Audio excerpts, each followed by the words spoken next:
Good evening and welcome to the 15th meeting of fiscal year 2025 for the Milton Planning Board. At this time, I would like to now call the meeting to order. We can begin with our administrative items. The first item is the approval of is introductions. And I'm sorry, let's begin with those in the room here and those are on Zoom. Cheryl Tagayas, clerk. Jim Davis, member. And Meredith Hall serving as chair.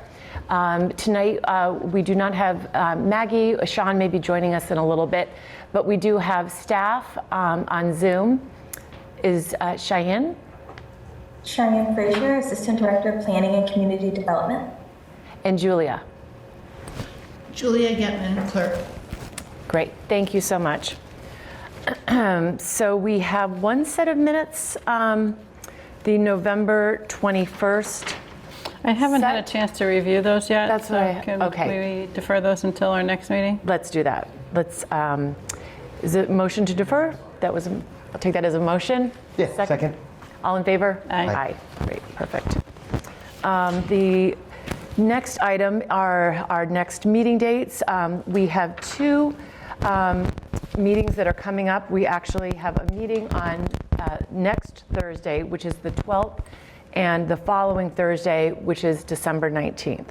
So those are our next regularly scheduled meetings. And now, Cheyenne, do you have an update, staff update? I do. We looked into the budget. I mean, this is like a brief overview. We looked into the budget. We are able to extend MAPC's contract, but obviously we can get into the nitty-gritty next time. As for looking into the future, this meeting and the next two meetings, we are going to be working on town articles. We have our Gardner School coming back next week, UTIL's coming back next week, and we have a special permit public hearing coming up on the 19th for Thayer Nursery. Great, perfect, thank you. On the 19th? The 19th, yes. And, excuse me, my pen. Okay, so at this time, if there's anyone who would like to speak on something that is not on the agenda at Citizen Speak, either in person or on Zoom, you can raise your hand on Zoom. And you will have an opportunity to speak on anything that is on our agenda at that time. Are you seeing any hands, Cheyenne? No one on Zoom. Can I just take a step back to Cheyenne for a moment? Sure. Cheyenne, you sent us an email earlier this week, or perhaps last week, about the tonight's meeting needing to vote for articles to go to the February town meeting. So can you just run through the schedule, just so we're all clear and anyone who's watching is clear in terms of the February town meeting? Timeline? Yeah. Sure. So I spoke with the town administrator.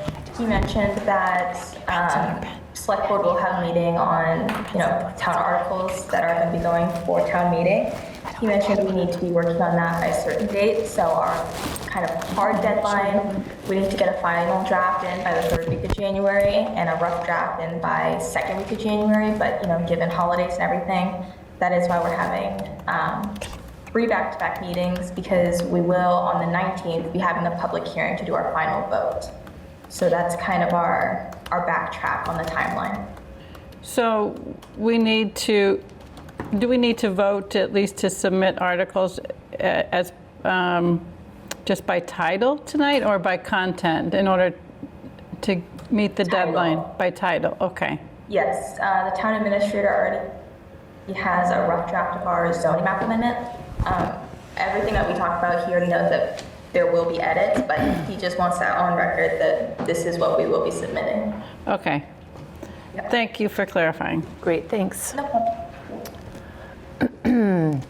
Okay, so we could now move to a discussion of our warrant articles. The first item we have in front of us is the site plan approval bylaw, which we've been working on a framework. For those who are just tuning in, we've come to a framework. We've had comments, we've been going through, and we have a pretty clean draft of what we're looking to submit at town meeting and vote on this evening. Cheyenne, would you be able to pull up the most recent, what Cheryl's clean copy, Yes. that draft? Which really incorporated nicely the comments that the majority of the board had.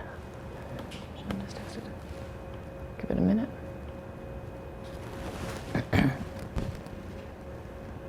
Okay. Great, thank you. Is there a way, can you enlarge that?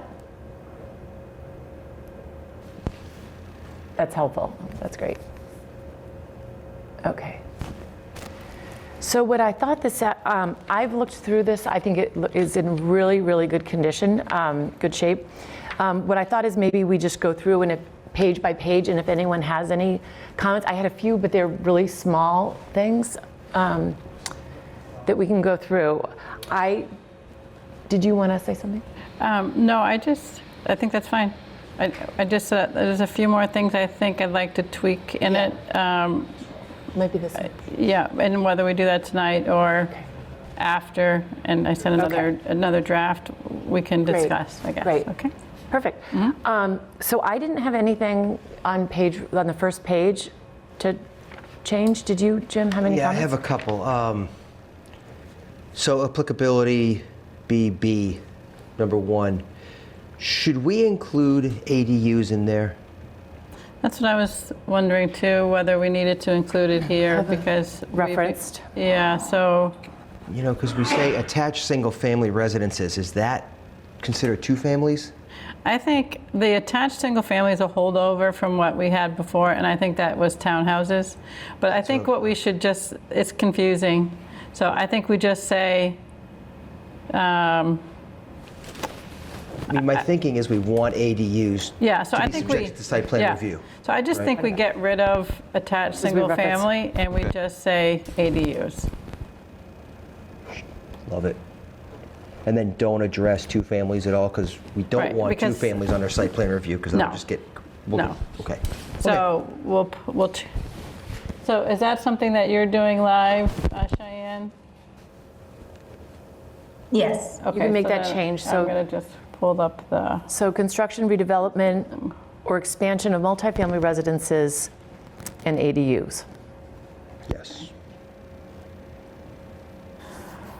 Beautiful. and then under, Jim, did you have anything under purpose? 'Cause I just want to jump back to purpose, then we can go to maybe No, to what you I- had. No, I'm also. good with purpose. I was thinking that we might add something about resiliency or sustainability or climate change or something that nature in that purpose section too. Although we do That reference addresses that. We hit that somewhere Okay. else. We do reference that in the design. In the guidelines, yeah, but guidelines. should we have it under purpose too?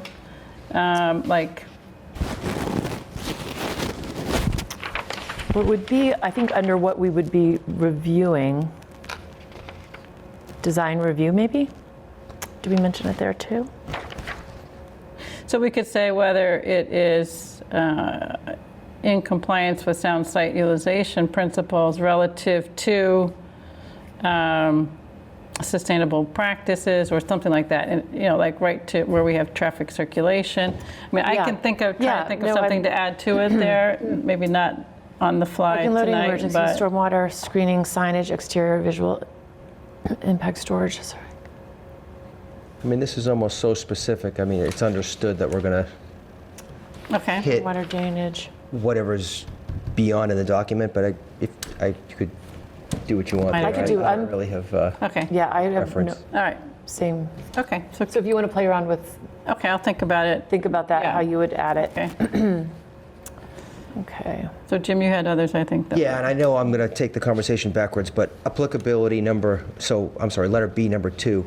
We had mentioned interior work shall be excluded. I'm sorry, we were talked about that, but then it got taken out. Do we want to subject all interior work to site plan review? No. No, that's why, Yeah. I don't think this is, I mean, redevelopment or expansion here. What, at the fourth one is where I tried to capture the interior that we thought might have a magnitude of impact.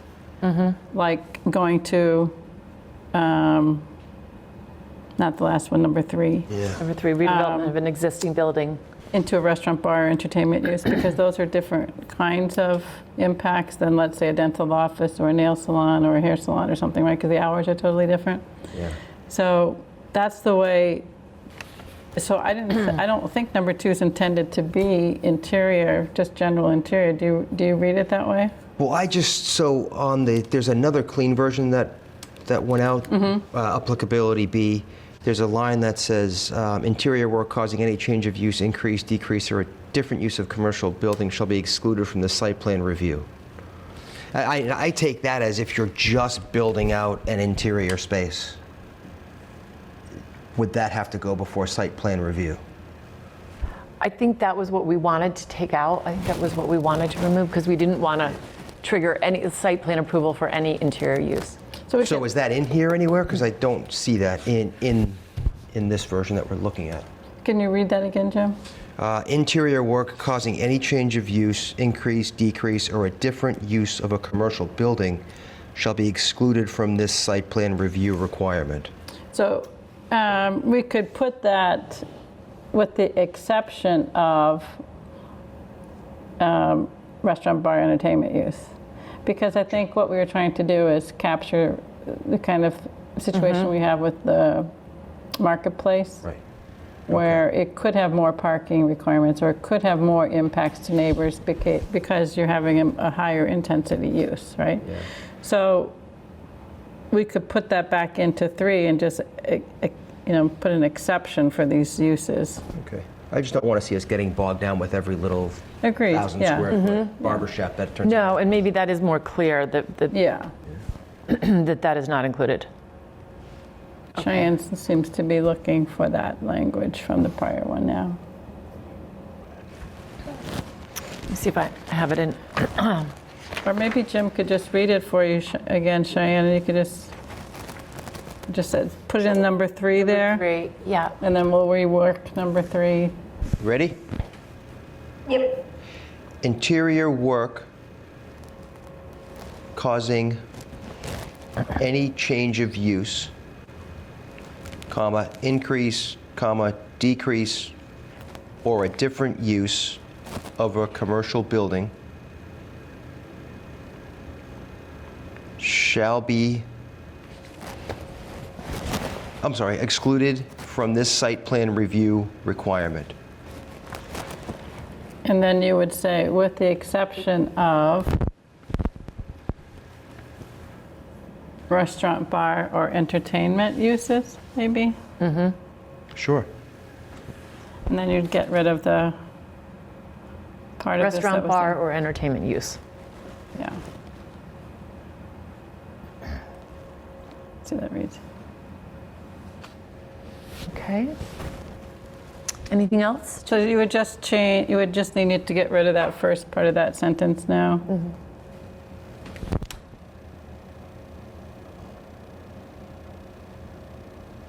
On number 2 or number 3? On number 3. No, let's use number 3 now, Gotcha,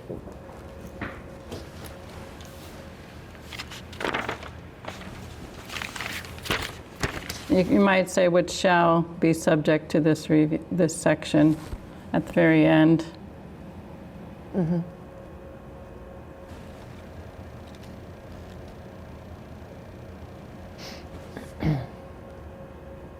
Oh, no, at the very end, I think. I'm sorry, the very end of number 3.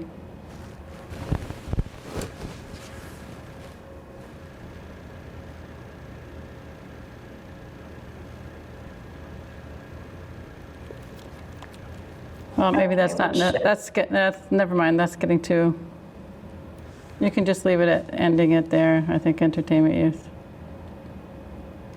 I think that's great. That's I great, think we Cheyenne. actually need the word "and" after that.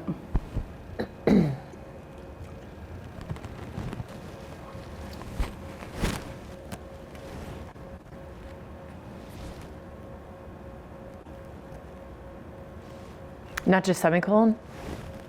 Because 4 is the Oh, last sorry. one, right? That's, yeah. I see. Just so we-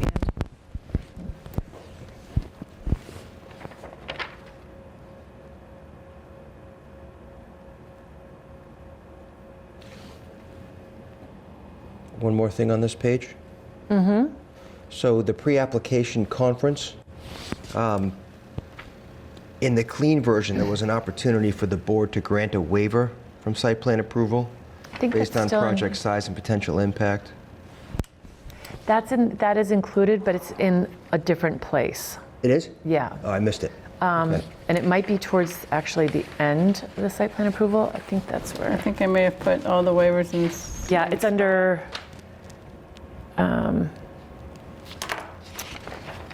it's under authority of the board. Oh, waivers, I'm sorry, it's under L. The board may, upon written request of the applicant, waive, it says, the board, upon written request of the applicant, waive any of the submission requirements of this section.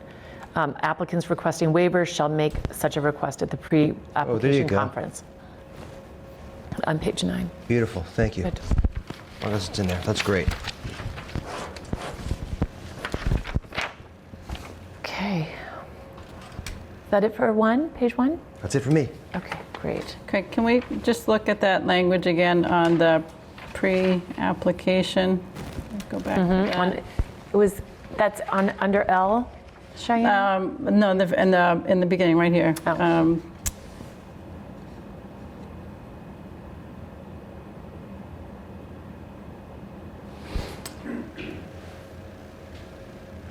Under the submission requirements? Yeah, I just wanted to reread that real quick.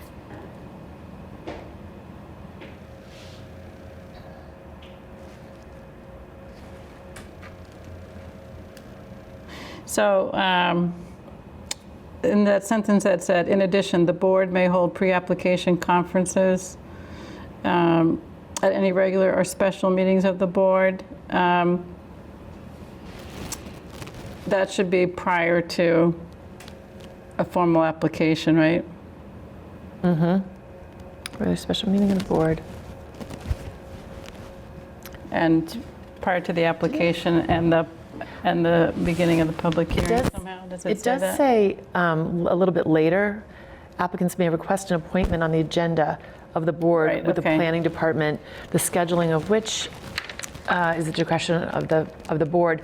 Submissions of brief material, including But it does say somewhere that an application Okay, let's see. to the board.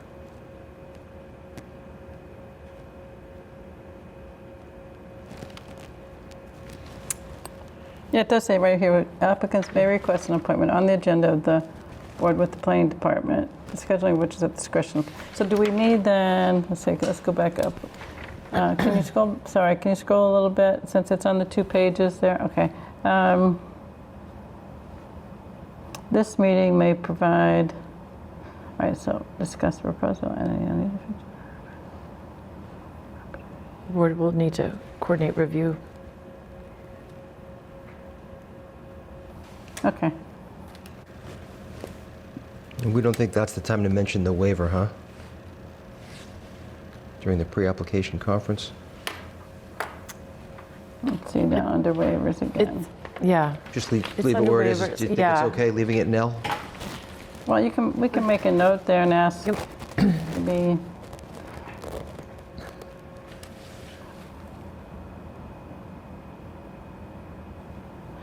Because it says in this, it does say here, they should make them at the pre-application conference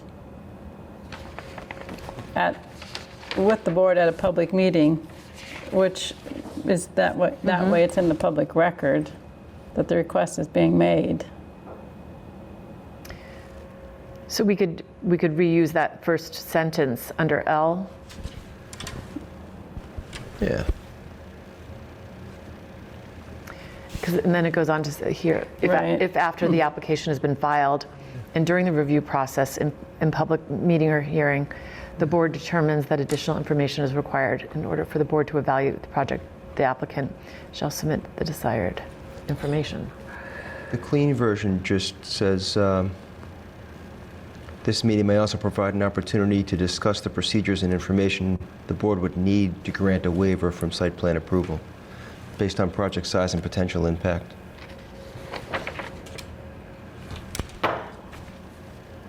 So that was a different version you're talking about? Well, this is, yeah, so When you in our say they- emails, we've got yours, we got the clean, and we got the redlined one. And this was under which section again? 4.1, pre-application conference. Okay, in the conference, and can you read that again, Yeah. Jim? Sorry. Where am I? This meeting may also provide an opportunity to discuss the procedures and information the board would need to grant a waiver from site plan approval based on project size and potential impact.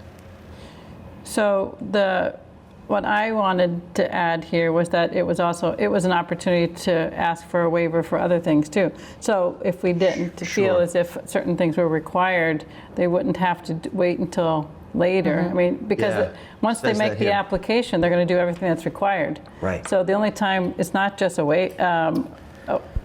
a decision about whether the whole thing is waived, it's a decision about whether the traffic study's waived, or the shadow study's waived, or something yeah. else. So It you know what, says that here. we could insert under this line, this meeting may also provide an opportunity to discuss the procedures and information the board will need to coordinate reviews if the development requires other town approvals and requests impact analysis such as a traffic study.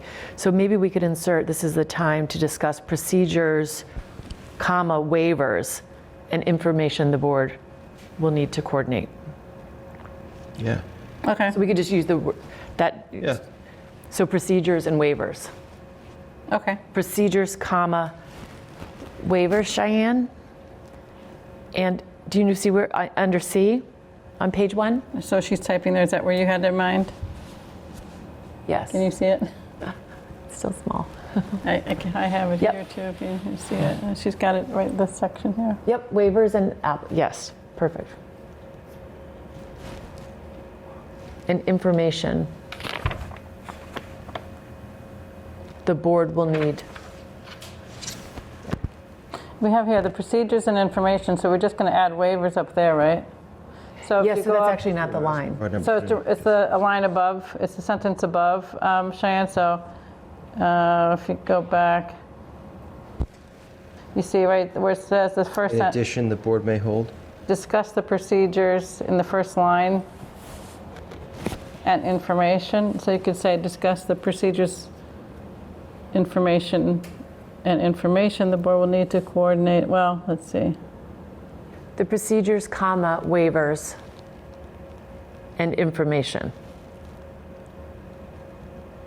Yeah, there you go. There you go.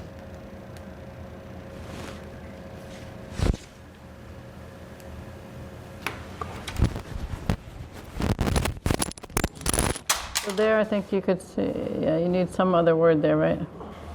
Oh, wait, oh, you put in the first sentence. I was thinking a little further down. But it's just, it's, as long as it's in there, I'm not.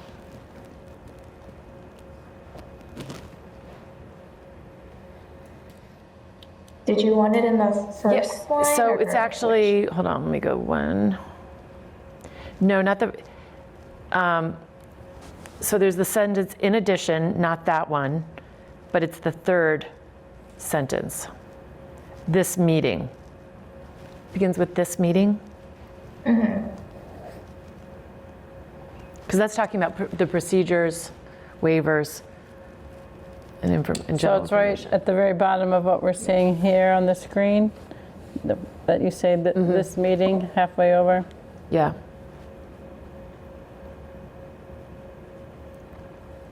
And this meeting may also provide an opportunity to discuss the procedures, waivers, and information. The board will need, yes, that's exactly. Because I think we don't necessarily want to start off a sentence like talking about waivers. Offering waivers. Okay. Great.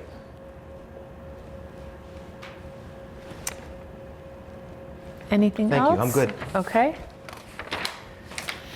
Anything on page 2? I'm good. I'm good with page 2 as well. Page 3. So Cheryl, you're going to kill me. But so halfway down, all site plans shall be prepared by a licensed architect. Do they have to be licensed in the Commonwealth of Mass? And I'm only thinking that because and I don't, but if I had a friend who lived in New Hampshire and would provide architect services for me, or the last kitchen I did, the kitchen designer was from Connecticut. It just, people seem to be all over the place now. If they're going to file for a permit on those drawings, it has to be licensed in Massachusetts. Yeah. Now, doing a kitchen, that you don't require a license necessarily for the kitchen designer. So not everybody is required to be licensed, but civil engineers, surveyors, architects, Landscape. landscape Does a landscape architects. architect have to be licensed in Mass?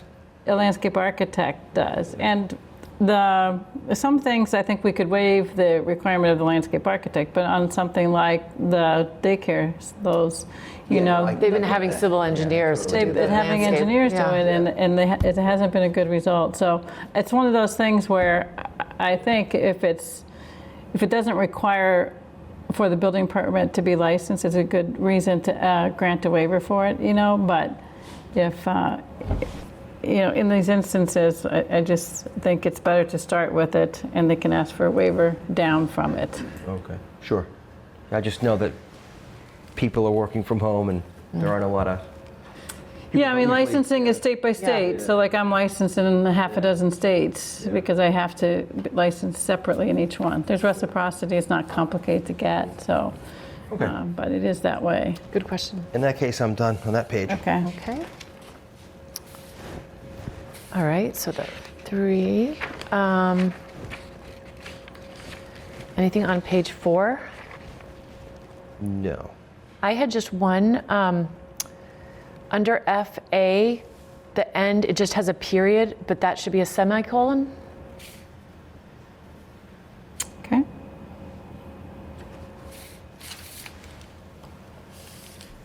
that's all. And then I think on Q, there needs to be a semicolon in the word "and."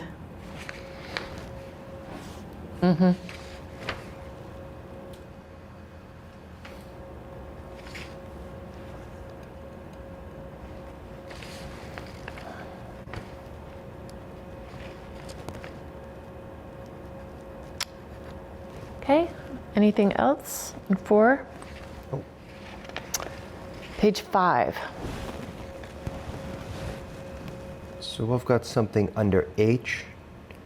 As I read that, a landscape buffer shall be provided at the parking perimeter. Shade trees, ornamental trees, shrubs, and other plant materials shall be included in the buffer. I wanted to follow that with as is reasonable. I mean, this reads like it's expecting shade trees, ornamental trees, shrubs, and other plant material all on a 5-foot width. I'm sorry, which one are you on? I'm sorry, I'm on H. H? Landscaping at the parking perimeter. Okay. I would rather see that kept in, and that's something that they could ask for a waiver if they felt would be necessary. Okay. But I think, Just seems like we're expecting them to stuff an awful lot into that landscape trees, bed. ornamental shrubs, If you, or other plant materials. or as is reasonable, like if you do shade trees and shrubs, but not shade trees, ornamental trees and shrubs, depending on Yeah, what they to can make it fit. sound like it's Just seems like it's almost like it's too much. shade trees, ornamental.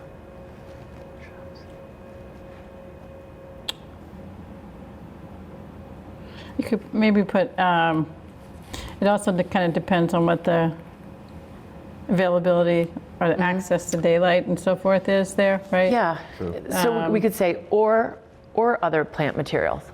So that's not necessarily, Yeah, I guess we've got other plant materials in there already, so. Yeah, I guess the one thing is that you don't want necessarily there to be no trees unless it's not reasonable. I think you could say within as reasonably, how did we have done that in other places? I always put as is reasonable. I mean, I put as the contractor sees fit, but we don't want to put that here. Absolutely not. as is reasonable. I think I think that's fine. adding that to the end shall be included in the buffer as is reasonable. Exactly. Does that sound? That's fine. Cheyenne, can we add that to that You just did. date? Good, okay. I'm watching a little bit live. Good, if I you wanna know. Do it too. That's great. Perfect. Okay, anything else on 5?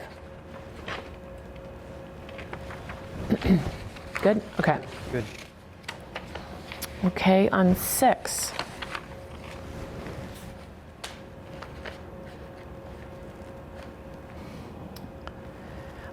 I had something under you, where resiliency and sustainability. These are actually, because I think I had taken W down below from another site plan review, which had low impact development and high impact. It had different levels of the impact. What I was thinking, consider present and future climate conditions in assessing project environmental impacts. It said, including carbon emissions, extreme precipitation, extreme heat, and sea level rise. Those seem to be very, not general actions that we would want to be included in a project, where I thought if we took out W, and we took the line, projects shall utilize low impact development strategies to the greatest extent possible, such as limiting the amount of impervious surface area, preserving and creating connected natural spaces, and using green infrastructure techniques such as rainwater harvesting, rain gardens, bioswales, permeable pavement, green roofs, and tree canopy. That seemed to be giving more specific ideas of what we would like to see. And if we wanted to somehow include, but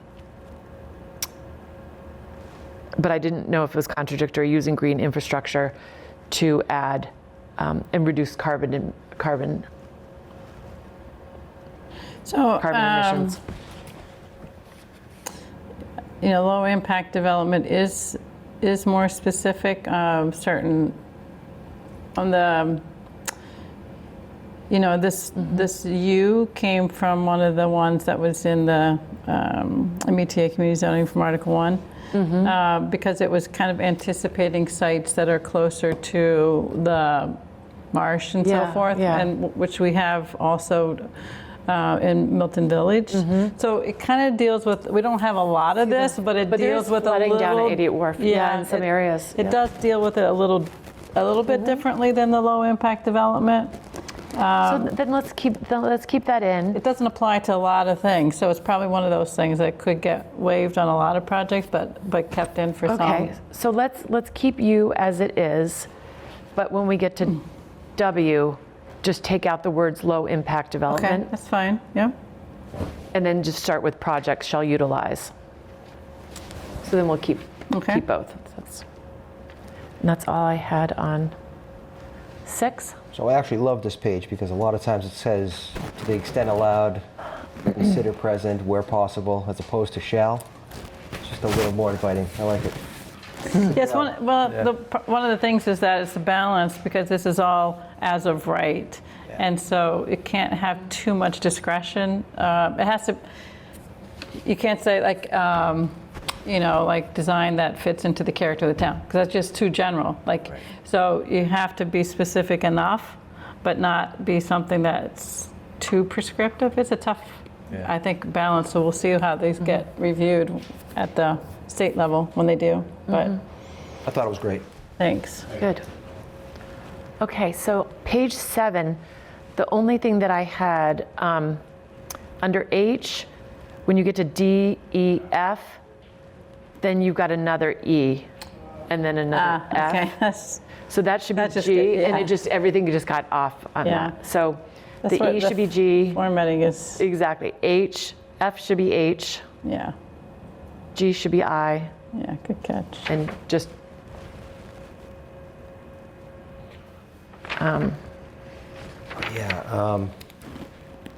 So Yeah, and it ends at the very end with R. Q will be S. But that's on the next page. Did you have anything on 7? Yeah, looking at the original, so F, E, and then the second F. under the second F1, parking shall not be located in the setback between the building and any lot line adjacent to the public right-of-way. I was going to follow that with whenever possible, just because sometimes there isn't room for parking around back. I mean, I'm thinking more of a 3-family as opposed to a larger development. You have to park cars in your front yard. Yeah, I think, well, I mean, we did pass a bylaw or amendment to the bylaw a few years ago, which limits the amount of parking in the front yard because 30%, people right? were concerned about too much pavement in front yards. Yeah, but this totally omits that, right? Shall not be located in the setback, so this tells me that you can't Okay, do so, parking in the front. You could say unless approved by the board or something like that. Or by the discretion of the board? Or,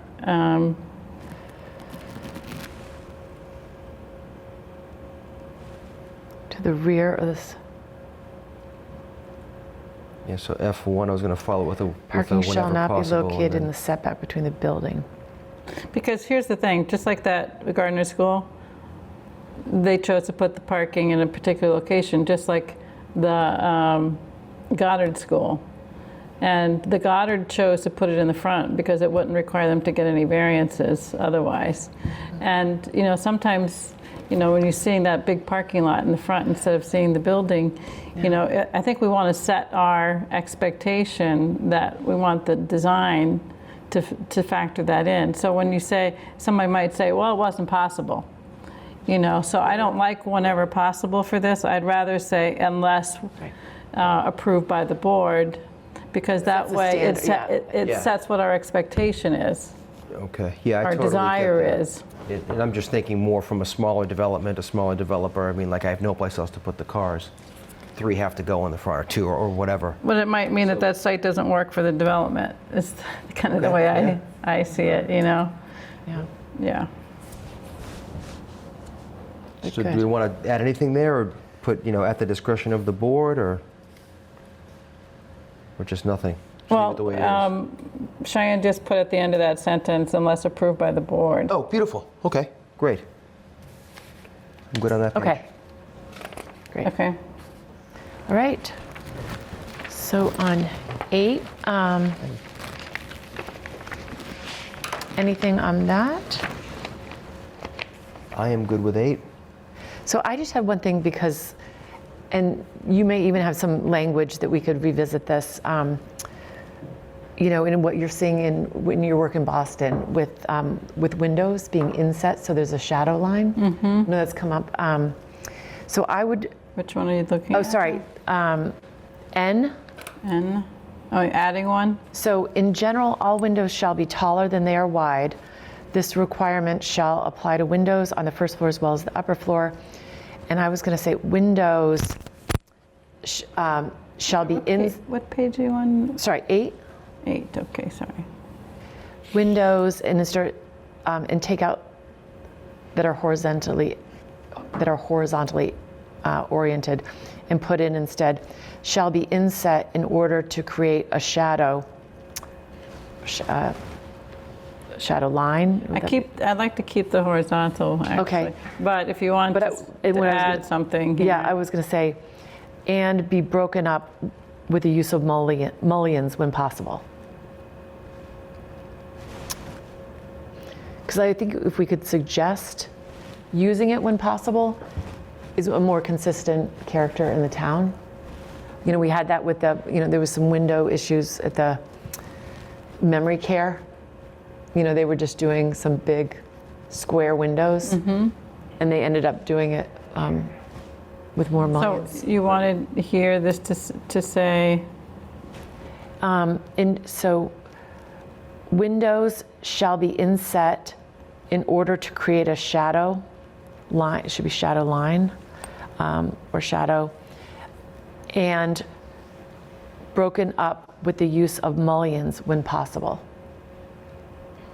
So that's not saying it's absolutely required, but suggested. Especially with ADUs that are residential, to be sort of consistent. And of course, if it's not appropriate for that building, that would, it's not saying that shall you have use of mullions. Yeah, I think of inset windows definitely on a masonry building. You want them in a little bit.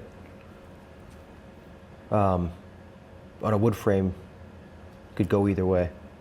Yeah, I mean, But I think- they're very flat if you, Especially on with the energy codes and the exterior insulation now, if you want, you're going to have to build out your jams if you want to get them out to the face anyway. So Yeah. if you keep them back, then you just have to deal with your detailing of your exterior cladding material back into the window, but at least keeps your, it makes it a little bit more of an energy code challenge to put them in all the way, but I don't think you're saying all the way, you're just saying setback for shadows, so I think that's Yeah. flexibility. That's exactly, Yeah. giving some dimension to the building. All right, so then I think you could get rid of the rest of that that part of the leftover part of that sentence, Cheyenne. So it would read, windows shall be inset in order to create a shadow line and broken up with the use of mullions when possible. The stairways to the upper floor, though, needs to be a separate bullet point. Correct.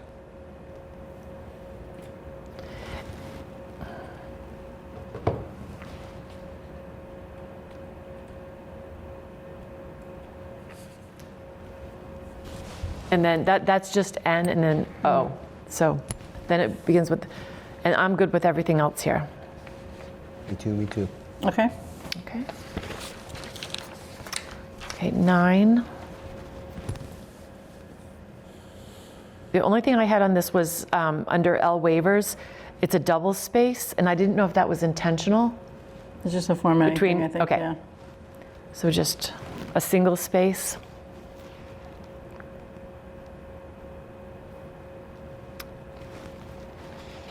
That was all I had on that. Did you have anything on 9? I'm good. I'm great. Thanks for the timeline. Okay. And then timeline, Now, which I do want to discuss I that think because it's 6 months, Oh, no. we should do less. oh no, oh the six, oh Should we do less? No! no, Like 6 less? months. I think 6 months is Oh. reasonable. I just don't want people to get the perception that we're just dragging it on, that's all. So And I understand we can extend it, but I just want to say, look, we yeah. should get this done in 6 months. But So I think we don't want to set an expectation either way, because if you look at things like on the Robin Street project, I think we approved that in like 2 or 3 meetings. Like that, we wouldn't want people to think it's going to take them 6 months or like that's a normal. that was Dover Amendment, right? But I think it also could set us up for, like in the case of the memory care, where we're 7 or 8 months, and it's very complicated with engineering and getting a lot of sort of peer review on drainage issue, different issues, that it can take up to a year. Yeah. So it's So you could say, I think what you could say then, well, if we end with or, I mean, completely expeditiously. Yeah. but there not should be fair? something that keeps, I think there's this sense that some things drag out too long. So to Jim's point before, like we don't want to be perceived to be hostile to these applications in some way. So you could say 6 months after the submission of the application of, say, All average material. of projects of average complexity or something like that, just to kind of leave it a little bit more open for what you're trying to address, Meredith, and which is a longer or more complex project. Exactly, and I just wouldn't want it to be a grounds for an applicant to feel that we had to make a decision because it said a date. This in says here. in general, so I don't think Yeah. you're tied to it. It doesn't say must. Okay. It says should. As long as it's something that we Doesn't say couldn't, shall. that we're not setting ourselves up for, Yeah, Yeah, so, I mean, I like this because we get all of our information, and then we have 30 days to start. And then generally, we have 6 months. And I think a pre-application conference will help speed things up too, Yeah. because, Yep. 100%. you know. And all of this, I think this whole site plan approval bylaw is going to help too, sort of for the applicants to come prepared and let them know the expectations. Okay. That's fine. You could say for the application for projects of average complexity instead of, I think. In general, site plan review for projects of average complexity? Yeah, I think that's right. Maybe change that. Sorry, Cheyenne. I think up there's better. Site plan Could you review repeat that? of projects of average complexity.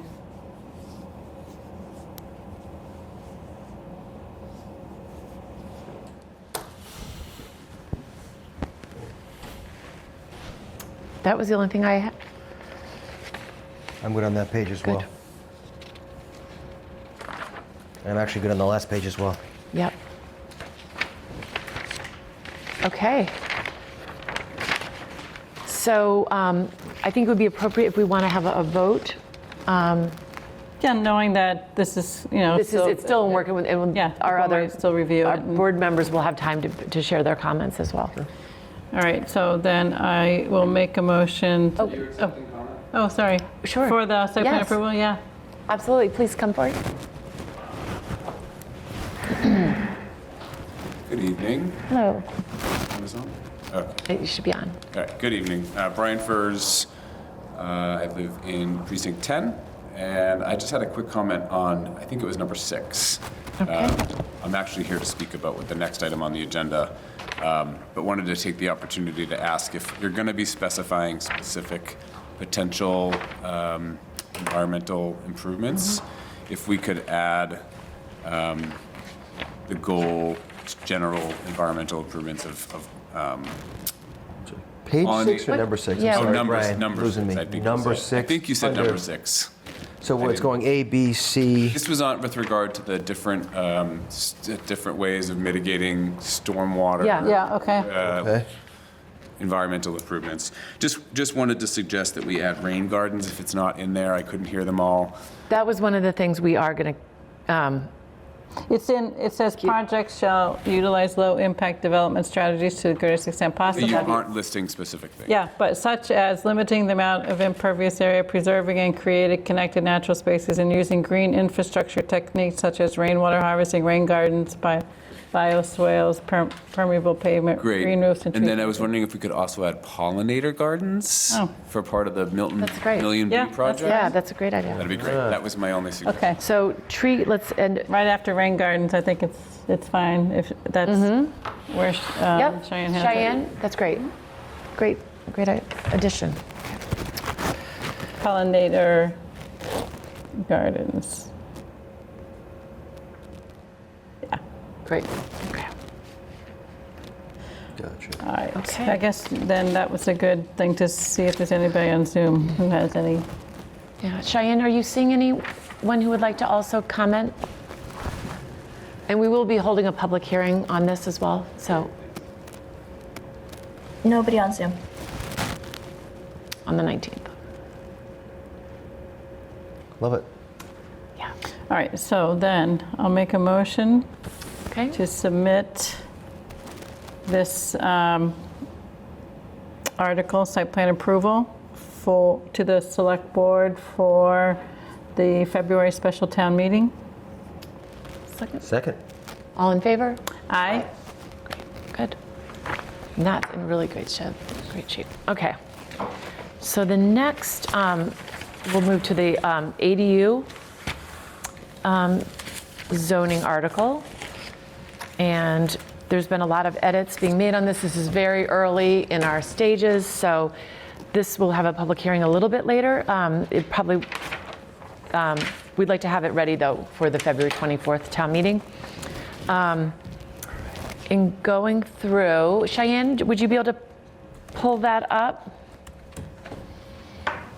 So can I run through some of the things that I did on this today? So sorry if you didn't get a chance to look at it, and I did it in the one that was in the folder so that you could track it. I looked it up late, yeah. Yeah, So, okay. but let's go through it, yeah. Yeah, so in, I just wanted to clean up, it's, with the recodification, we need to be mindful of the chapter 275, but we have in 2 places which kind of address accessory.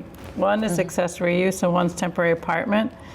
So this motion, the number 1, is to strike those sections, just to be clear. So it's a very simple sentence here, but that's what it's doing. So because now our accessory use thing says it shall not include dwellings, that whole section doesn't make sense to have, or that whole paragraph doesn't make sense to have I was going to anymore. say, I was going to write Which was back. but Tim's, yeah. I completely And then the agree with that. temporary apartment doesn't make sense anymore either. And Jim, I think your point before about just rolling those in, I changed that it's not at the time that they expire, it's just at the time of adoption. They get to apply to be considered an ADU, to the so- building commissioner and not to us, Yes, all right. because they already exist. When we get there, Yeah. there's some language that Yeah. would address So- how that Right. transfers. So that, thanks Cheyenne for accepting that, and that makes it cleaner to look at. And I would just change the word substituting under 1. I don't know if substituting's fine, but I think to be consistent, don't we typically say insert? Okay. Well, we What is it? haven't deleted, we Under don't 1. have an existing accessory dwelling unit, so I guess it is inserting is more accurate. Yes, I think you're right. It's putting it in, it's not. Right. yeah. So just change that word. It's So it's a whole new section. correct. Well, does it go there, or does it go under add the following? See, there's 2 things. The first one is your deleting sections, and then you have and. The second item is adding the following, but it could be inserting instead of adding, but just not in the spot that you put it, Cheyenne. I just thought inserting it sounds, But you see, you can do Yeah, it we in can number do- 2. In number 2, instead of adding, you put That's fine. inserting. And so this whole, whatever, 3-page document goes under 6, right? In our 275.32 bylaw? Within that, is that what we're doing here? Section TKTK. Yeah. I'd have where, to double check that. You have to double check exactly where in there it goes. Yeah, to. because it says Okay, under all right. subsection A, paragraph 6. Is that what you're? Exactly. Yes. So we're that would striking our be- existing 6 and we're adding, Except that the temporary apartment doesn't fall as a standalone, so I think we want this to be, its own section. So I just think that's why it's put in here as TKTK. We have to determine where Where- it goes. okay, yeah, I assumed it would become 6, but okay, yeah, okay. I'm with Yeah, you. we have to, I think, In the meantime, we can edit this. look at that. Okay. And our temporary apartment bylaw stays in place, right? This doesn't change at all? No, I was suggesting that needs to be deleted because, Whole thing, is that what you, yeah, because I lost you when you were just speaking. That's- yeah, that this- whole section. Maybe that's a question for town council. I think we should, Should ask That's fine, town we can council ask town council, Before but we, yeah. Well, my thinking was we leave this just because it's been working, and what if there's somebody that wants to have a nanny or to have an adult aging in place but doesn't want to convert their house to almost a 2-family?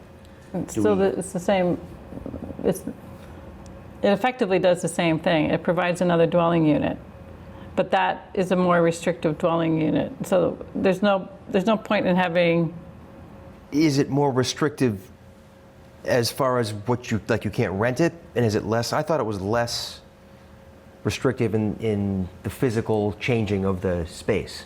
You sort of close off a wall and you don't have to go crazy with the building code with this one, but you do with this. Is that safe to say, or no? Am I reading it I have to wrong? go back and reread it that way, but let's just, Let's put I a pin in think that, it's put a 'cause pin in that's- it, yeah. yeah. We should also ask town council. that's what, yeah. I mean, the whole idea about the ADU was to replace the temporary apartment. Okay, so if you want to, yeah. But if there's anything that, any reason to allow people to continue without having to go to the building department? I'm I just don't thinking know. the original intent of the law was if I have my mom move in with me, Right. and she's living with me, but she Right. needs round-the-clock care. Round-the-clock care lives in the ADU, not with us. So the thing Mom is, passes, the place reverts back to a single, because maybe I wouldn't want my house to be a two-family. Maybe I just want it to be a single, but I have this extenuating circumstances for the next 5 or 7 years. That's all. That's 10 the minutes. thing is, a temporary apartment, you have to record that, and it has to be renewed. It's a whole process that I think is counter to what the ADU. I just think they're going to see it as something where somebody else is just going to apply for an ADU, and you say you can't apply that section. I don't know. Let's find out. It's a good question. If I'm just wondering if we could have both. That's all. It's not Okay. a deal breaker for me. That's for sure. Okay. So is All that right. something that you want to follow up with? Or you Yeah, want Cheyenne, we can talk to town council and ask, and maybe even short-term, keep both to see if it's, until we, I think it would be good to find out before town meeting, because it's it'll be a question that we'll have, yeah. it'll definitely be a question that comes up.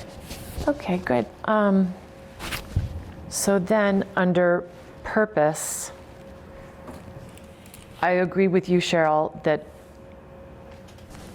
the purpose, the way you wrote it and added down below, it seems to be more in keeping with what we were trying to say. Yeah, I took some of the things that Maggie suggested Yeah. out, and I rewrote a couple of them a little bit and put them in as 6 and 7 and 8.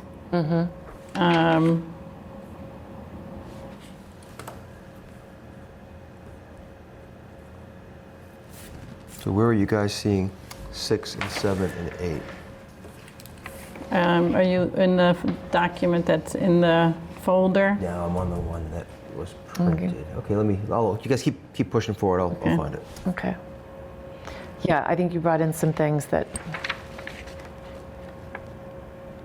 so I'm good with the purpose section.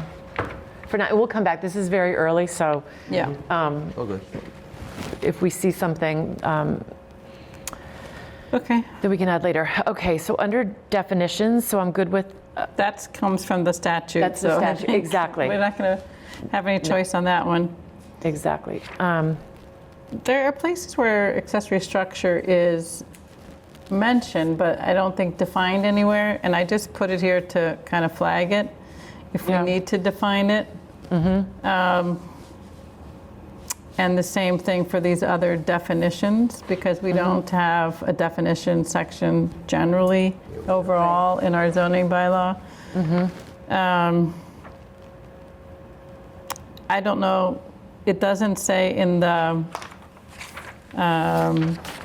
statute 900 square feet gross or 900 square feet net, but when someone goes to apply to the building department, it's not a huge difference, but it is something that I've seen flagged, or I've seen questioned by a building official. So we might want to say 900 gross square feet or net square feet, even though the statute isn't that specific, but So add that into our definition. yeah, so I have the areas in here, but then I don't have the 900 square feet.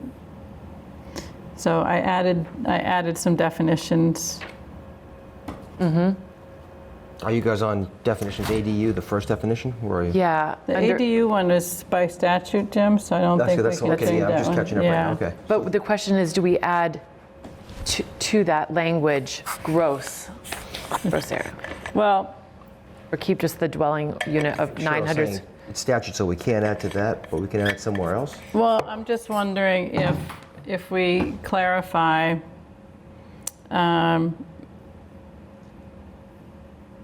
if we need to clarify that in any way. So I just put that in here. Maybe we can ask town council about that. Yeah. 900 square feet of living space, maybe? Yeah, if we can somehow incorporate measured in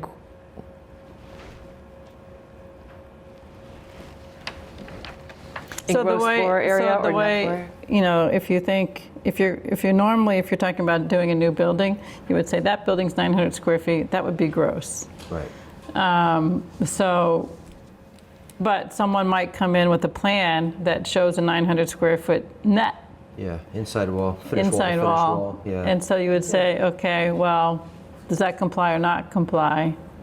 So Then it would be good to clarify. It would be the interpretation of the building official otherwise.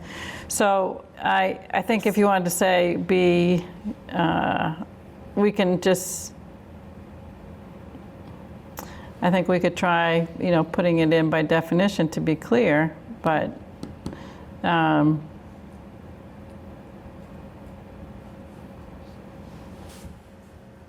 I think that would be useful maybe to the, we could just add the word gross floor area. half of the gross floor area.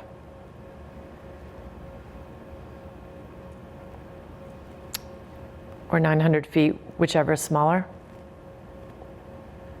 Well, actually, It which says is not square larger. feet. So maybe what we There's call it is gross square feet and net square feet, because this is, the statute uses square feet instead of floor area. It's probably not consistent across the zoning code then, that way. I don't know. That'll be a question that we'll, All right, let's just pin Mark it that. and come back. So can we go to detached unit real quick? I know you guys have passed that, but no, go ahead. a building having 5 feet or more of open space on all sides. I was kind of hoping we could, the ADU, especially if it's a new construction, a new structure, would meet the same setbacks of the principal structure as opposed to using the accessory. I changed this to 10, Jim. What's that? I changed this to 10. Okay. 10 feet or more. Or, it's just a definition though. It's not what the requirement is. Right, oh, I It's a see that. definition. Okay, well, we can meet at the setback somewhere else then. Okay. Okay. Were there any other changes on page 2 that you had made? My old sheet. 2 or 3? We're on 3 now, Or right? not 3, yeah. Well, I thought it's important, like the language that was here did not contemplate new construction, but new construction could have an ADU. So it's not just expanded or remodeled. So I added the word new, and I did primary dwelling because there's the primary dwelling and then there's the ADU. So we need to kind of be clear which dwelling we're talking about.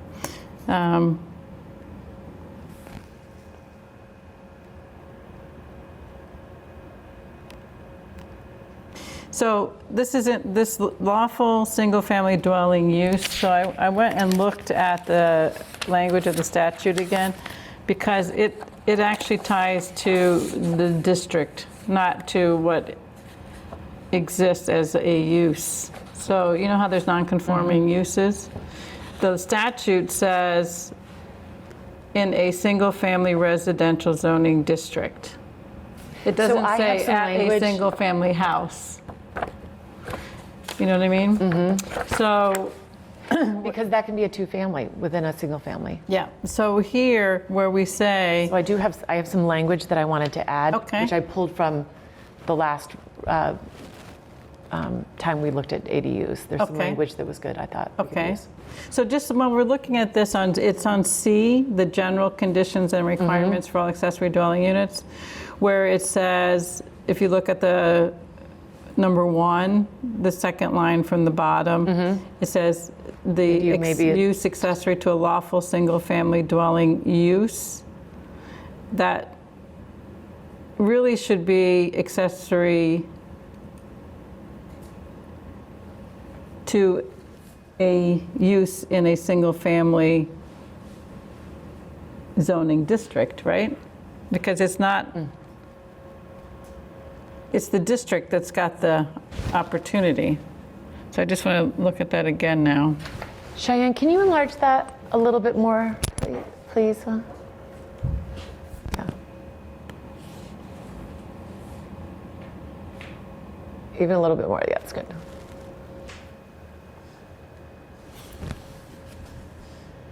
Yeah, I think that makes sense. I think that's, Yeah, so I think that makes sense, right? because it's based on the district, yeah. Yeah. Okay.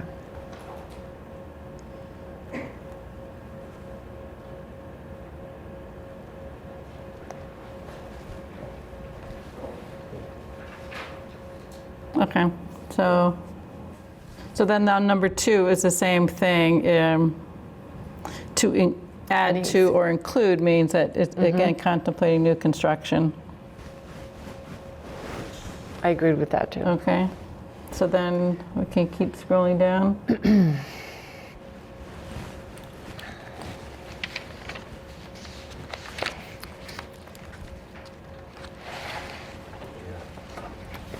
Had a couple things in there. Number 3 is killing me. If there The, were a way we could condition it, so that the owner is at least in Massachusetts, or at least in the it's just the statute half doesn't the allow time. it. No, it's not, I know. It just doesn't allow it. Just trying to find a way, a workaround for that one. The parking is the same thing. That's in the statute itself. So I think then we look at number 5. This is the part we've talked about, with the statute not being 100% clear. If you're mandated to allow a second one, so See, I we've got. think my understanding from sitting in on the HLC's meeting was that a town would have the opportunity to limit it to 1. Okay. So what do you think about this, where it would only be by special permit, which if it's by special permit, it could be denied? Because if you have a large lot, a large parcel, let's just say you wanted to do 2 ADUs for each of your kids, or your brother, or your whomever. I mean, I'm just, thinking, is that an opportunity that should be afforded people? Well, I mean, I think of it more as I moved into a neighborhood of all single-family homes, and all of a sudden I'm getting 2 families on each side of me, and now there might be 3 families on each side of me. I mean, I personally don't want 2 families on either side of me, let alone the option to have 3. So I would try to shut that down any way possible. I think just as we roll this out initially for the town, I think I look at the building department. I look at what kind of capability we have to enforce and to handle and oversee the development, depending on how many we start to get. So I guess what I would do is maybe we can ask town council about this too, if they've heard anything about this in there. Because the language in the statute says, for more than one accessory dwelling unit or rental thereof, which is confusing too, because you're not allowed to restrict it to, you're not allowed to restrict rental. But anyway, it says, for more than one accessory dwelling unit or rental thereof in a single-family residential zoning district, there shall be a special permit for the use of land or structure for an accessory dwelling unit. So it says shall be a special permit. So that shall be means shall. No, I get it. That's the part where I think we should put it in, and then we should find out if it's something that somehow town council or HLC issues something differently, because what this is going to control anyway. So if somebody applies for it and we don't put it in here, then what's going to make it fall under this requirement, this procedural requirement? Because if the building, if somebody applies for it into the building department, the building official is going to say it says shall, and it doesn't say who's issuing the special permit. Right. Whereas if we put it here, we can say, that was one of my questions too, is we don't say, but at least it's going to be clear that it has to be a special permit issued by either the Board of Appeals or us. But this isn't saying who issues it in the law itself. So it kind of leaves us a little open that way. And then if it's found that that you don't actually have to do it, then that can be stricken out before we get to town meeting. But I'd at least like to have a placeholder in there That's for fine. it. Yeah. I don't have a problem with that. And we can discuss it, but I don't think we're going to know Yeah. before I mean, we can February always 24th. change it in May too if we find out something Exactly. between February and May. Right. I don't- Exactly. I don't think we're probably talking about too many people who are looking at doing that, but it's hard to I know. think we don't, yeah, we don't know. So then we know that the things that were next here had to be stricken, right? Because they came from the basis for what we're looking parking. at was what we did 2 or 3 years ago, right? And so we couldn't do these things now. We couldn't require an owner information. Correct.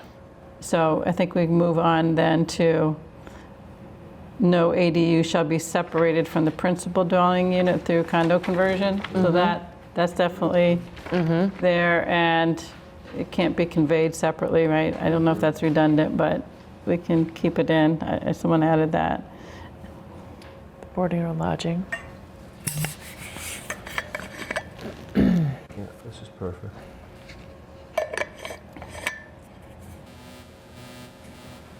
And then, the conversion of a pre-existing non-conforming accessory building. Maybe it's a garage or a carriage house, so maybe it should be allowed, but it should be looked at as a special permit because it doesn't meet zoning otherwise, right? So because this doesn't, the statute says that you can have it be required to meet your standard zoning, right?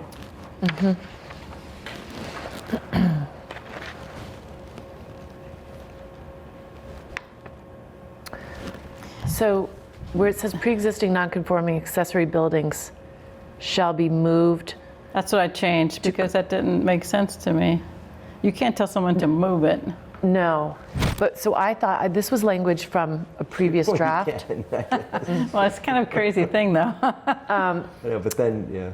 If an accessory dwelling unit in a separate accessory structure, that structure shall exist in compliance with the zoning and shall have been built prior to, for us, it would be January 1st, 2025, semicolon, it shall meet the front, rear, and side setback requirements for a single-family dwelling in the relevant zoning district and shall have a full foundation and suitable construction for economical conversion into an independent dwelling unit. All right, can you send that so we can Yeah. just take a look at it? I'll send that, Since- yeah. I thought think that being would be- clear about the pre-existing non-conforming is a good idea. Because I'm sure people will want to convert garages which are sitting on the lot lines, and Yeah, this is a way to sort of address that. Yeah, So. and then what if your garage is in the front of your house? I mean, I'd hate to see ADUs on the front yard.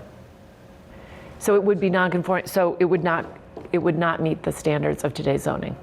Right, okay. That's what this would, So what- that's what this would, so one thing you want to consider is, like, there are things where, you might want to have a historic structure be able to be converted because it's a historic structure and it might not meet the zoning. That's why I was thinking it would require a special permit and it wouldn't be just as of right if it's pre-existing non-conforming. So I'll be happy to take a look at the language that you've Yeah, got there that's- to see. But I don't think it should be prohibited because, why somebody might tear down a perfectly nice structure to put up something else. Or, have to do an addition somewhere else or a new structure somewhere else instead of being able to use the structure that they have. Yeah, maybe we do limit it to new construction. I just have been looking at placement of garages, and there's a few, not to name names, but that I wouldn't want to see an ADU, be converted to an ADU, and it just made me think, what if people have these gorgeous front lawns and they start putting their structures there because they can't fit them in the back? So, all right, so I'll send this language. Let's think about that because that's something that was discussed at the, on the HLC's call. People were asking about this. What about all the non-conforming being a historic, community? A lot of communities have this issue. So, okay. And then next was it the occupancy limit, Jim? I don't agree with 3 at all, and I really don't agree with limiting it because we don't limit occupancy in other single family or condo or apartment. And who's policing it? You know, like, are you going to say, okay, I saw somebody going in and out of that ADU, I'm going to call on my neighbor because they've got more than 3 people living there? I mean, it's going to be kind of a lot of very privacy intrusive intrusive of people's privacy. So the building codes will dictate, like, if you have, building codes require if you have a bedroom, it has to have a window, it has to have access to air and light. So if somebody's taking a room that doesn't have any of those and trying to make it a bedroom, it can't happen, right? You have, and it says by definition, you have to have living space. That's what these are. They're not a rooming house, right? I understand all that, Cheryl. I get it. Okay. I just So don't, that's it would where be I a sort of shame to like- have a family Yeah. of 5 living in a 1-bedroom. That's what I'm saying. And you're right, I don't know how you limit it. It's a shame to have people living on the street and on the sidewalks too, because they can't afford a place. You're right, but I don't see a lot of people living on the streets in Milton. Well, there was just something on Facebook about someone on the street. So one thing that's So an he would be industry. 1 guy. He wouldn't be 5. We can not dwell on this. it's all We good. have been consistent in our temporary apartment bylaw and even in our drafts, both by special permit and by right, that it was a limit of no more than 2 bedrooms. 2 bedrooms is fine. It's just the people part So that this is, so what and we can talk about that, but I did Okay. want to bring that back.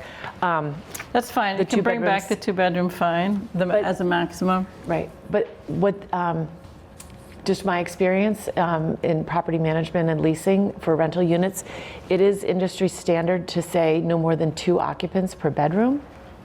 Oh yeah, you mentioned So that. I think That's consistently in all the leases that we offered. It was sort of it's very commonplace. It's not overly restrictive, but I just don't know about in zoning. So I guess it would be a Yeah. question to ask. because maybe that's the way to solve Yeah. not having, a bunch of Curry College students renting out, They need a place to live too, though. They do. Oh, and they find them. They do. So there's just something to, Okay. we can maybe think about that and bring back that, 2-bedroom, because it does seem consistent with everything that we've done in the past. Okay. Okay.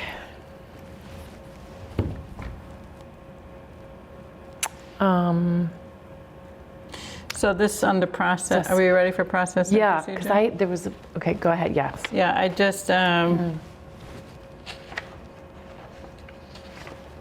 this was just, being clear that they require site plan approval and referring back to the site plan approval section that we just reviewed. Again, I think this was a question I had, but it seemed like we should include everything, even though there's things that would be obviously waived. And this kind of comes back to like Jim's point before about minor versus major site plan approval. Yeah. But just, we don't have time to kind of, I don't think, flush those out at the moment. Yeah. Okay. So there was one version that had really good language on the importance of, and I'll find it, and it was under design requirements. No, it was not, sorry. It was talking about the process and the going to the building department, that it's very clear that no construction should begin until the building department has issued a building permit. I'm looking for it now, and that no one should occupy until a certificate of occupancy. It's very specific, and It's in the zoning? it was in one of our drafts. And now let me see. I'll find it. I'll look through Okay. it. But but it was really for the building commissioner with what his authority is. Okay. Might be under that, actually. So while you're looking, in number 1, this one, if it's within an existing house without an addition or a new structure or the conversion of a structure, this isn't triggered here. So I don't know if that's different than under applicability. We would need to look at that. But this says the creation of an ADU in an expansion of an existing dwelling or in a detached building structure on a single-family zoned lot shall require site plan approval by the planning board in compliance with this section and provisions of the section site plan approval. So that's just something for us to come back and make sure that it's consistent and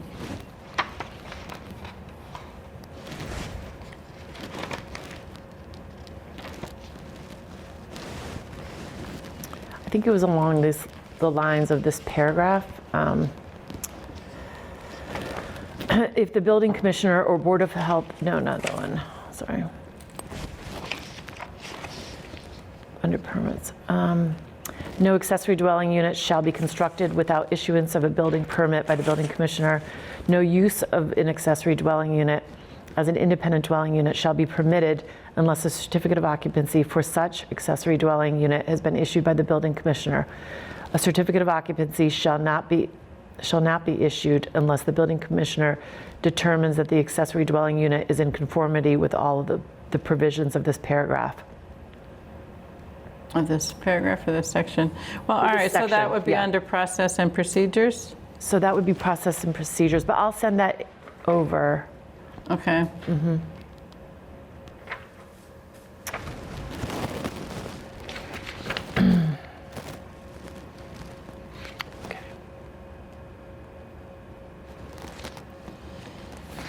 Okay, so, And then under the process and procedure requirements, so I would put that, what I just said under, expand to, and then, yeah.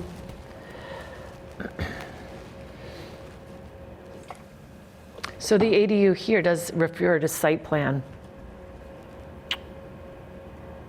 yeah, I added that to refer it to the site plan approval.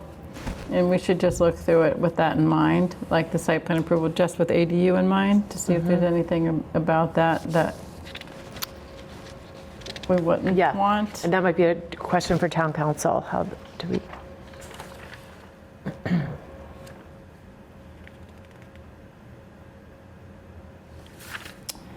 There has been a lot of language about Board of Health. They only have jurisdiction, my understanding is in places where there's septic systems. So I just tried to be clear about that. We're not sending everything to them. Right. That makes sense. Okay. And then I think Service should be go closed. down to the use and dimensional requirements.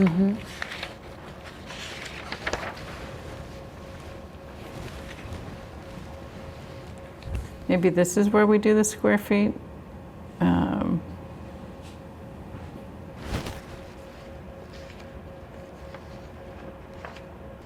But it's we just a can come back. determination of gross or net Yeah, square feet. So we just pick a word and add it in there. yeah.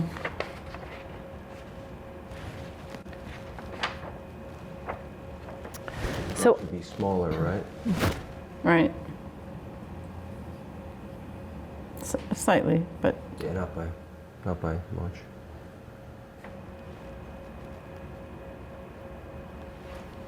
Whatever you guys want to do there, I'm okay with.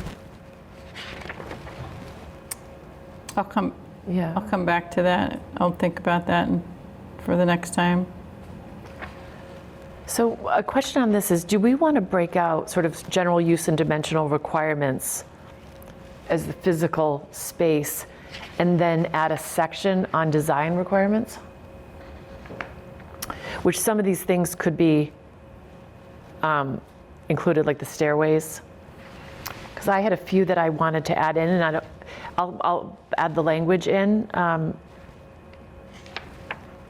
I'll just, I'll add it to the comments. But there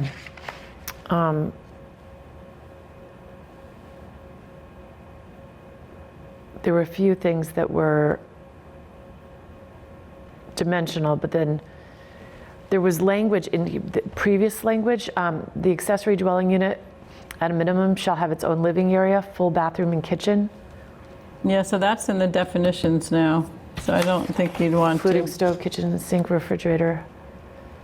Accessory dwelling unit is a self-contained housing unit inclusive of sleeping, cooking, and sanitary facilities on the same law as the principal dwelling. So. We don't need to restate that. I don't think you need to restate Okay. it, yeah. There is one paragraph that we had that any addition or exterior alterations to an existing dwelling which are needed for construction of an accessory dwelling unit shall be compatible with the architecture of the existing dwelling. New detailing on the side or rear facades shall receive the same architectural care as the detailing on the front facade. And then it says any new staircase shall be enclosed, but that's already on here. Okay. So I'll add some of just a few things that Okay. I had looked at. One I thought was interesting that I found in another draft. All new utilities and electrical wires should be placed underground. All exterior lighting shall be dark sky compliant. I think we had that in there. And then ADU and principal dwellings shall share common septic, wastewater, and water service facilities. So you're not bringing in, we're not requiring that they bring in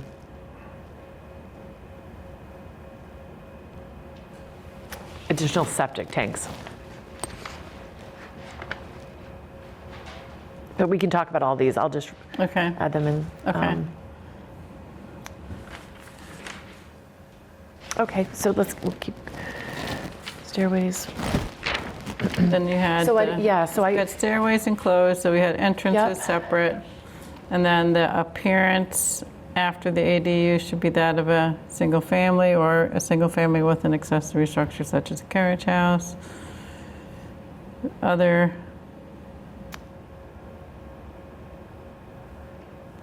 All right.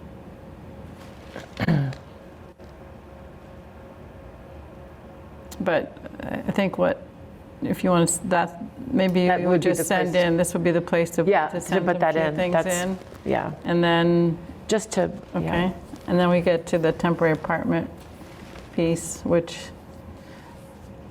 I just put here, struck the part about after expiration and just had it be that the property owner could do it now.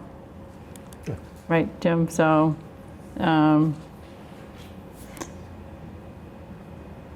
Actually, Cheyenne, under 7, if we just we sort of cross that off, if we just bring that back, that basically says that one, what you wanted to keep, okay. yeah. That's, And that would become number 5, I think,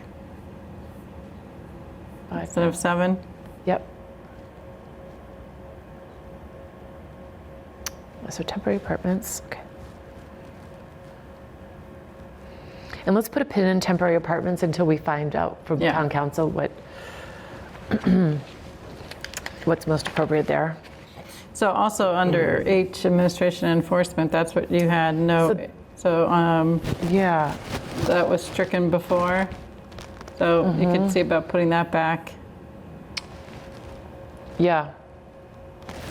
Yeah, So Cheyenne, it's on page 9, towards the bottom, H, administration and enforcement. But I don't think it would be a separate section. I just think you would take that first Yeah. number 1 and move it up under process and procedural requirements. Maybe after number 2.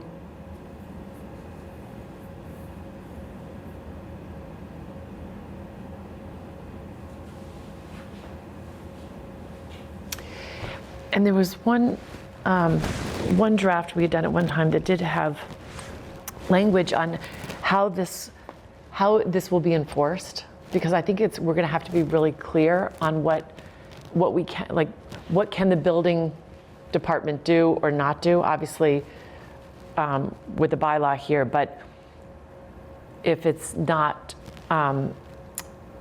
if it's not done properly, construction, like what are the, Well, nobody can start construction without a, without a building permit. Or, Yep. I mean, I think heard that'll from cover us. someone recently that there is such a whole big building that's being built in Milton that didn't have permits, and they kept going with, even though they had cease and desist, and it went to court, and they're required to take it down. So, Really? you would take it to court. well, it's, the requirements are there, so you that's need the great. building permit, and so they can't build, and they can't occupy without their certificate of occupancy. So it's I guess that really, will- the building commissioner, will get an application, and will have to be mindful of what the statute said, and then also what this bylaw says at the time. Right. I was So- thinking more if somebody just goes and builds one on the sly, That and they, then the neighbors or somebody finds out about it. Does the building commissioner have the power to evict them, or like how does that work? You're gonna throw people Well, I think out that- on the street, like, So how does that?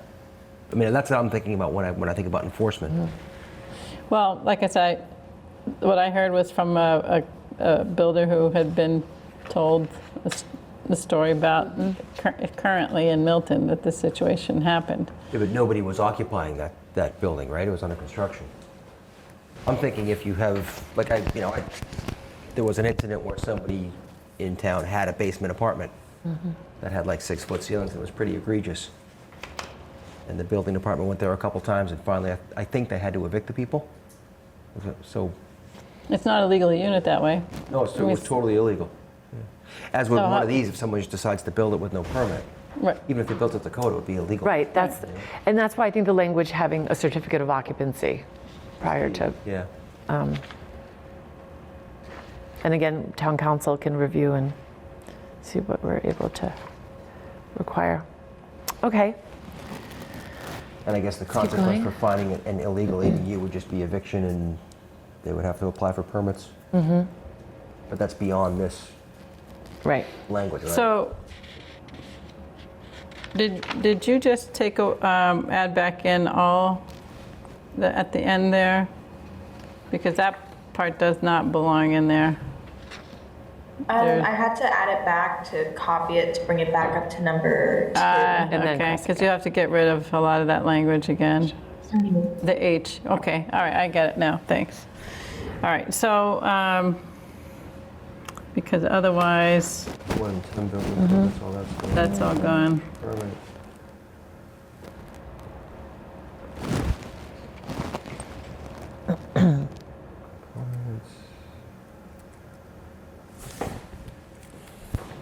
Yeah. Sale of the premises doesn't matter. Is that all stricken? Yeah. Okay. All right, so I think we have some more work to do on this. Yeah. But I think Are we on Brian plan had some requirements? comment. Plan requirements, was there anything on that?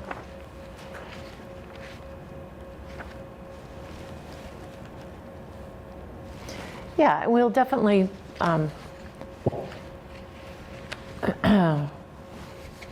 have comments and more work to do on this.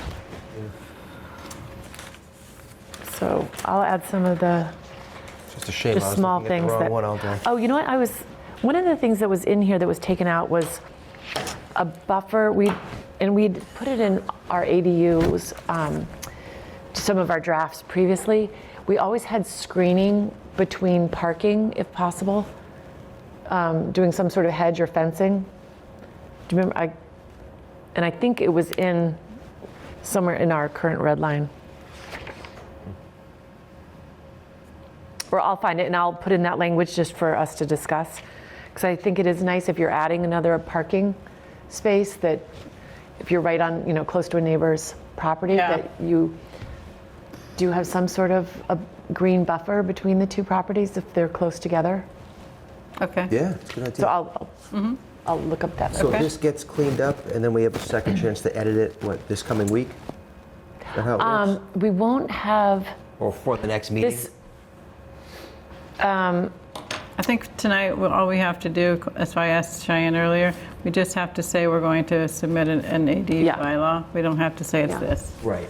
So I guess, but I'm just asking, we'll get another chance to edit this just the Yes. way we did. Oh, definitely, definitely, 'cause I yeah. totally When everybody's missed it, back, yeah. right. And then we'll have a public hearing on this. I just think this public hearing will be in January, maybe January. We won't really have a close to be complete. I think it's going to take us, maybe we can get it done, but we'll have a public hearing scheduled on both the map and the site plan review. So I thought having 2 public hearings, I didn't want to do 3. And actually, the Thayer Nursery special permit will also be on the 19th. So I thought maybe the first meeting in January, we could have a public hearing on the ADU and give us a little bit more time. So Yeah. we'll have this on all agendas. So if we have time, we can. So is Util coming on the 12th? So Cheyenne, that's what you just said, right? Yes, Next- they're coming on the 12th. Okay. Yeah, so it's going to be sort of a packed agenda. But maybe we'll have time to go So over a few things. I guess, maybe if, sorry, Jim, I spent some time on this today and you probably didn't get a chance to see it. So maybe we can agree to try and get some whatever edits done so that we all have time to look at them before we discuss it again. So That's great. we're going to discuss it, you think, on the 19th, Meredith? Not on the 12th? Not on the 12th, probably. Julia just did 2 agendas. That I'm sorry, Julia, I haven't had a chance to look at yet. So are we setting it like get it done by the 13th or We'll something? have it on we'll have it on both agendas. So Okay. if for some reason we do have time, we'll be able to talk about it. Okay. So it just might be, busier. And you wanted to join us and had some comments? If you don't mind. Sure, I know it's absolutely. not a public hearing, but it's hopefully we can just give some thoughts to some of the things you were talking about tonight. Appreciate all the efforts on this. I know it's not easy to write these things. Brian Furs, 630 Brush Hill Road. A bunch of the things I had written down were already commented on. I did want to address the idea of adding a unit where there's already 2, because I hear the point around not wanting to have a lot of additional units added in single-family areas, but I do think that there's opportunity in some of the 2-family areas that already exist today in a non-conforming way to potentially add some additional units there where there may be more of an appetite for it, where you already have density, where you already have people that have that more urban living environment. So I know there's a discussion about if there's already one there, we're only going to allow 1. Perhaps there's an opportunity to say that existing non-conforming can add 1 unit as well. So maybe there's language that says something along the lines of each property can add up to 1 unit. And then you would be confining the single-family homes to only adding 1, but you'd also be giving the opportunity for properties with room that may already have a second unit to add another unit. So that's a thought that I would put before the board. I do think that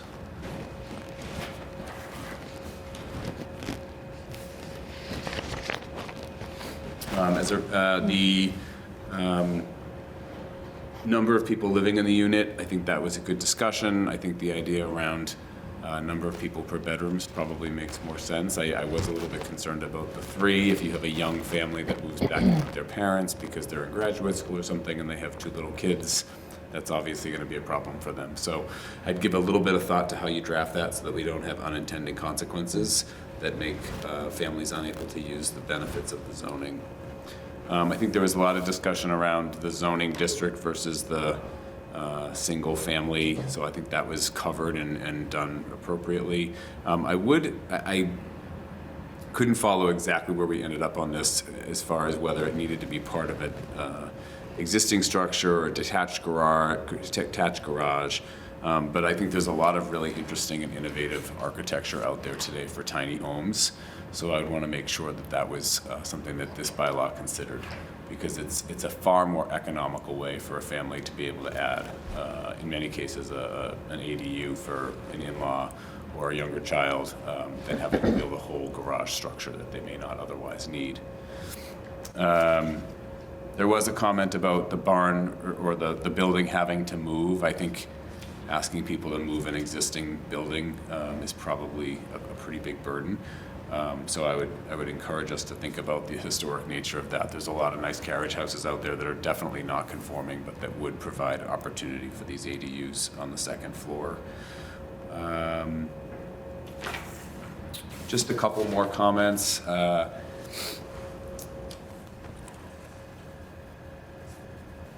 think I have the same comment around the environmental. I would love to see that same language added to this bylaw that you were discussing on the last approved plan to encourage low intensity or low impact development and citing some of the examples that you're citing on that previous draft for the plan review.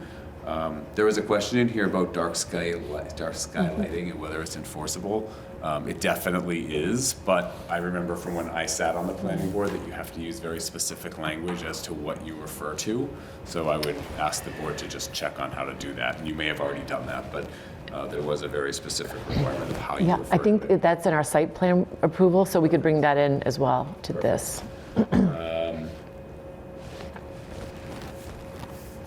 I think that might be, let's see.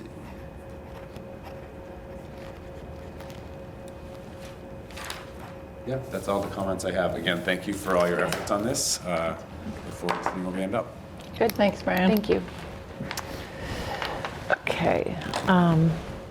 Great, so with that, could I have a motion? I will move to notify the select board that the planning board intends to submit an ADU article for the February special town meeting, the language of which will be submitted at a later date. Second. All in favor? Aye. Okay, great. So now we can move to our map language. And so I had a question about this because I thought when Tim was saying, and Cheyenne, you can probably clarify this, I thought he was saying that it was the Brook Road overlay and the Milton Village overlay. I didn't know it yes. included the Central Avenue. The Central Avenue. So is it just, He just mentioned it was the Milton Village planned unit development. And I think in the bylaw, it also included that. Because we took this language straight from there and just pieced it down. So maybe I'm unclear, but it says Milton Village mixed use planned unit development, which is different from when Cheryl was, the board created a Central Avenue district, that was different from what we voted and did the design guidelines for the Milton Village, because High Street wasn't included. It was Adams Street. No, High Street's included in the Milton Village overlay. So this map here, I don't know if you want to pull the map up, Cheyenne. Was that was included? Okay, because I think what Julia printed out just didn't have all of that on there. So that's why it looked more like Central Avenue. But weren't they? Oh, I see, yeah. So I'm looking at there, okay, that's what we're looking at. Great, so I didn't have all of that. Okay. I was seeing more of the Central Yeah. Avenue business. This is the map. There was a map at the time that the zoning was approved, but it must not have been a map amendment to article at the time, which I think is just something that was flagged and And I just noticed thought recently. the maps were separate. When we did the overlay, the Milton Village overlay zoning. So the interesting thing is that the business, I think there's several overlay districts, and Right. and I don't know why the Central Ave needs to be on this map unless there's because of these other districts. I'm not sure, but the red line on the map is the boundary for the the most recent So were mixed-use there, so were there overlay. 3 maps then that did not get amended? I don't know, those other overlays? 2 maps are actually predate my time on the board, those other 2. Mm-hmm. And I think they are just the entirety of the business district. And what they did was it was limited on the parcels based on the parcel size requirement. So this one didn't do that, so this one needed the map. I don't know, they're not tied, the other ones were not really tied to a map, they were just within the business district, and if you met the other requirements, then you could do it. This one's actually tied to a map. I don't know if Milton doesn't have too many overlays that are actually tied to a map. They're tied to being very restrictive. So, but they're calling this the Milton Village Planned Unit Development. She said that's from the zoning apparently. I just want to make sure we're clear on this before we're presenting it I see. to town meeting. So we could go to the zoning section. Yeah, because the portion of the Milton Village / Central Avenue Business District, which to me sounds like it's all one district, but the articles went separately to town I know what you're saying. meeting. Sorry, Cheyenne, we don't want to confuse you, but it was. No, I can try and pull up the language that we used. I'll do that.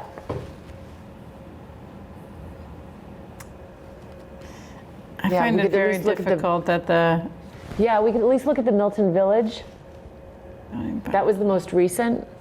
Because I think the Brook Road is very clear, it's distinct. It's just it seems like we should be voting on 3 maps. Yeah, and then even within one of the maps, you have J.D. Wild's parcel in purple, which I also don't understand. E22-1 Elliott Street LLC, right? Like, I don't get why that's in purple in between. Why that's a separate, And there's no, oh, it is in Milton Village Plan Unit Development, I guess. but it shows that it understand it. ends, so I would think the purple would continue over to the west side.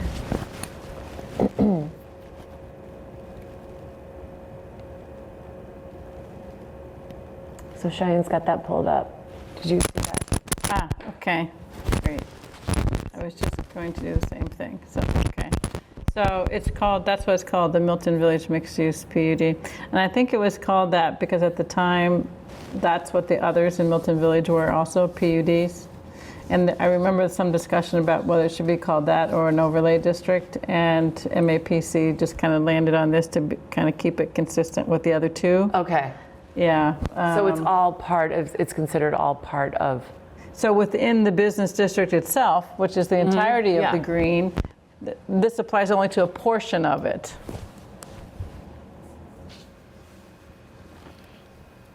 Because the only, so when we amended the overlay zoning, which was before I was on the board for the Milton Village, I came on at the design guidelines phase.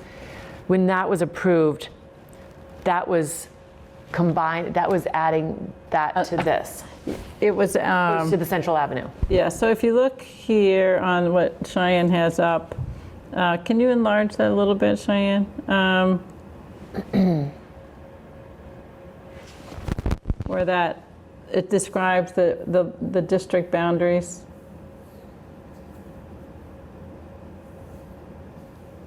Yeah, I have that here, north, south. So it says that portion of the Milton Village Central Ave Business District. So what you're seeing in green is that the entire Milton Village Central Ave Business District, this overlay only applies to the part of it. So that's why So it what's shows the interesting- entire, so it's Yeah. from here over. I don't know why he called out that property separately. That's why, that's what threw me off. Yeah. Because that doesn't have High Street, it doesn't have Adams Street, it just has the Elliott Street And so it portion. describes it, and at the time that he did that, it was also Alan Bishop, did a map that was just like this. It just didn't get apparently a map modification done in our zoning, to the zoning map, that's their official map.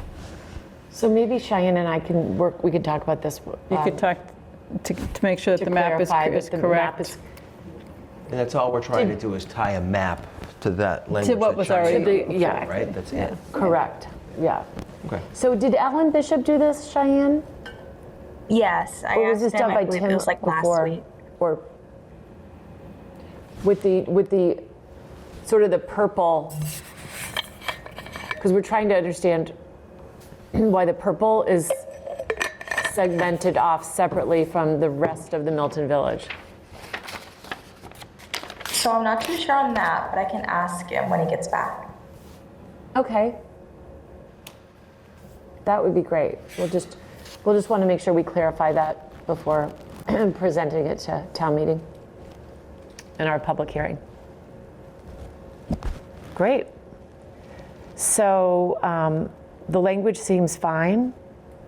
Once we just make sure the maps are clear. So with that, if I could have a motion that we want to move this forward to, Okay. for our February 24th town meeting? Okay, so what was that described on the agenda as? It's the Brook Road, sorry. It's the zoning, here, I'll let you read that. Okay. That- I'll make a motion, Zoning map amendment. for the board to submit a zoning map amendment for the February special town meeting for the Milton Village Plan Unit Development, I guess, overlay. Overlay, yep. For the 24th, yes. For the February 24th. For the February 24th special town meeting. Yep. Second? Second. All in favor? Aye. Great. Okay. Is there anything else We from need to do the members? Brook Road one, right? Yeah. We just did we didn't do this one. It's all, Okay. it's Oh, all both of them, included in okay. our zoning language. So, Okay. yeah, this map is fine. This map Okay. looked great. It's just, this was the one that I had the question on. Okay, so I should amend my motion to include Oh, yeah. both. Do a second motion to, Okay, I'll So just it's do the another. motion to amend the zoning map to include Milton Village Plan Unit Development and the Brook Road. Overlay Okay. District as described. Okay, so that's the motion, that's the Second. second. Second, all in favor? Aye. Perfect. great. Okay, so that completes our agenda for this evening. If there's not anything else, I would entertain a motion to adjourn. So moved. Second? Second. All in favor? Aye. Aye. Thank you. Good night.